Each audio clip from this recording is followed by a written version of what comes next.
everybody. I want to give everybody a quick update on the Real Estate Hedgehog. I know that we haven't put too many videos out as of late, but we live busy lives. Sergio, his family is growing.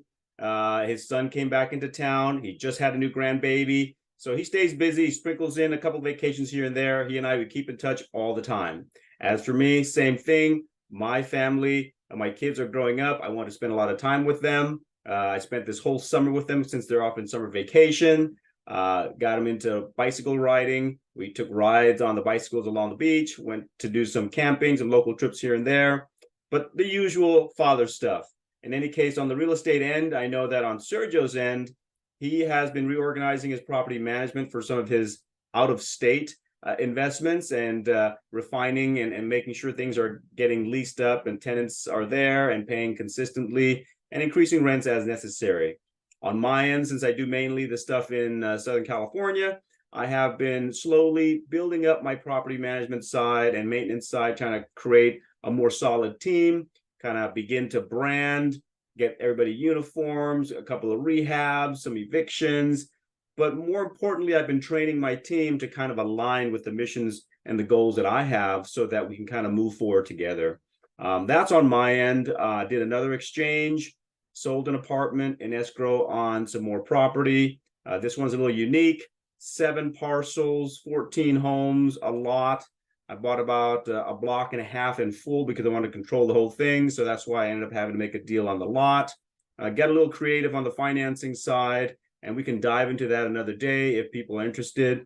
But for the most part, I spent a lot of this summer kind of retooling my portfolio, my strategy, my goals, and also do a lot of tax planning, streamline a few things, and spent some time training a few other folks who want to get into this business as well. And in doing so, I've been networking quite a bit. I've met a lot of interesting people, different other strategies of investing and getting higher returns. And so that kind of leads me to why I am making this video today. So I want to kind of give everybody a quick update or reintroduction into real estate investing, since we haven't made a lot of videos. And I'm sure you guys have seen a lot of videos out there on YouTube because there's no shortage of it. But for those who come back to us who are watching this, I kind of want to get back to some of the basics. And some of the biggest things that a lot of new investors struggle with is the concept of buying either for cash flow or for appreciation, or a little bit of both. My personal favorite is to get a little bit of both, but cash flow is important. And there's been a lot of debate out there on forums, on the internet, and just in general between investors, what's a better play. I can tell you, not only from experience, but just from knowing people who've done it for many, many years before me, it's pretty simple.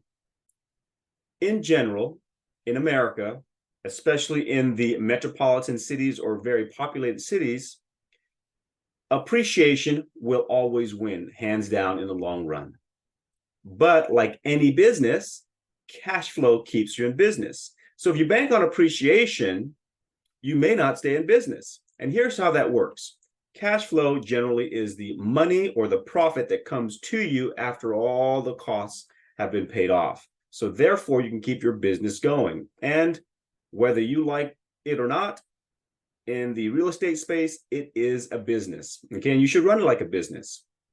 So if you're trying to escape the rat race, get off that treadmill, get your financial freedom, get your time back to do whatever you want, I think the focus should be on cash flow. And there are markets to debate about as far as where to get the most cash flow, the Midwest, the Northeast.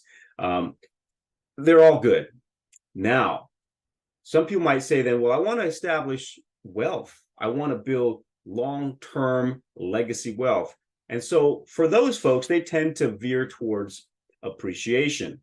And like it or not, over the course of time, based on records, data, and history, appreciation will always trump cash flow, especially in the major metropolitan cities. For example, Los Angeles, San Diego, San Francisco, these places, they're in usually the top 10 or top 5 places in America that constantly out appreciates everybody. Quick math. If you had $100,000 to invest and you wanted cash flow, you probably want to go to the South or the Midwest. buy yourself a $200,000-300,000 home that rents for anywhere between $2,000 to $2,400. You put that $100,000 down. You probably got a mortgage of about $1,500 based on the current rates. You're probably cash flowing anywhere between $200 to $400 in your pocket at the end of the day.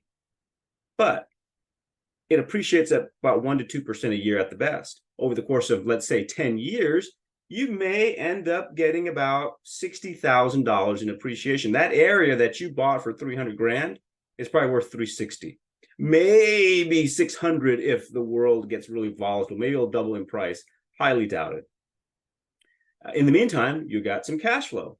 You got some cash flow in the tune of anywhere between $20,000 to $60,000, depending on how aggressive you raise rents and how attractive it is and how frequent you raise your rents.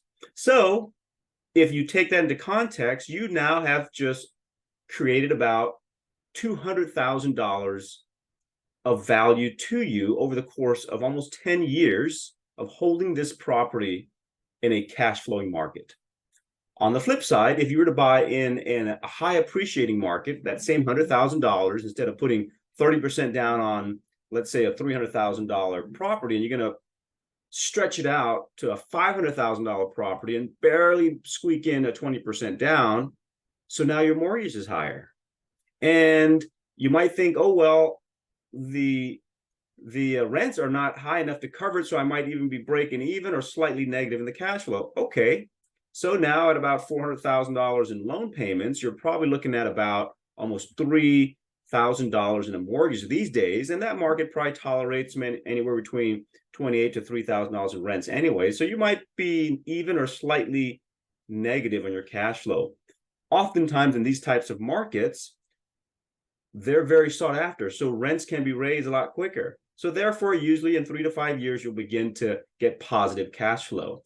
But because you're now delayed in your positive cash flow, in that same 10-year run, you may only make $10,000 to $20,000 at the most in cash flow over the course of that 10 years. But here's the kicker. It's an appreciating market. It's a sought after metropolitan area or coastal city. So you're now appreciating it closer to 3 to 7% per year. And over the course of time, it's probably valued at about $800,000.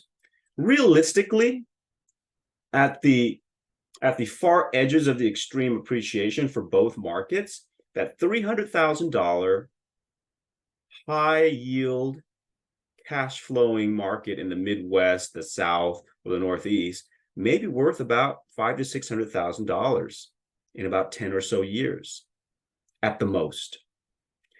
But that $500,000 in a high population, sought after metropolitan area or sought after vacation area like the beaches and stuff, likely would have appreciated to about $1 million. So you can see the difference there.